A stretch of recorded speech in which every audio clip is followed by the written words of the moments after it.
রাজ্যে বিভিন্নভাবে সেনাবাহিনীদের অভিনন্দন জানানো হচ্ছে।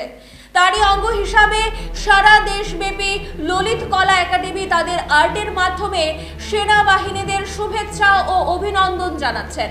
তারই অঙ্গ হিসাবে ত্রিপুরা ললিত কলা একাডেমি নজরুল কলাক্ষেত্রে তাদের সেন্টারে 25 জন শিল্পী চিত্রকলা এবং তাদের আর্টের মাধ্যমে বিভিন্ন চিত্র এঁকে সেনাবাহিনীদের উদ্দেশ্যে অভিনন্দন এবং শুভেচ্ছা জ্ঞাপন করেন।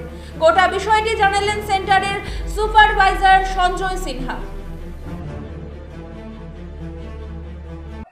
আচ্ছা, আমরা আমাদের যে ললিত কলা একাডেমি আছে, আমরা সারা ভারতবর্ষে আমাদের বীর সৈনিকের উপর ওদের সম্মান জানানোর জন্য বিভিন্ন ধরনের চিত্রকর্মশালা, তারপর তিরঙ্গা র্যালি, সেমিনার, এইসব বিভিন্ন ধরনের প্রোগ্রাম করে থাকে আমাদের সৈনিকদের উৎসর্গ করার জন্য। তো আমরাও আমাদের সেন্টার থেকে বীর সৈনিকদের সম্মান জানানোর জন্য এই চিত্র প্রদর্শনী শুরু করেছি, যেটা মূলত 2 দিন ধরে হবে, 21 আর 22 মে পর্যন্ত।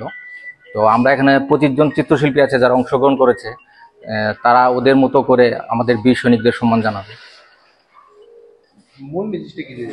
আমাদের মূল ইয়েটা হলো যেটা আমরা আমাদের যে বীর সৈনিকরা ওদের সম্মান জানানোর জন্য আমাদের এই চিত্র কর্মশালা।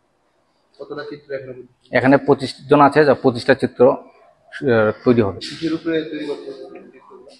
ওরা যেমন শিল্পীরা ওরা নিজস্ব চিন্তাধারা নিয়ে ছবি করছে, ওটা মানে যার যার ছবি ওরা নিজেরাই বলতে পারবে। আমরা মূলত আমাদের বীর সৈনিকদের জন্য উৎসর্গ করছি এই চিত্রকর্মশালা।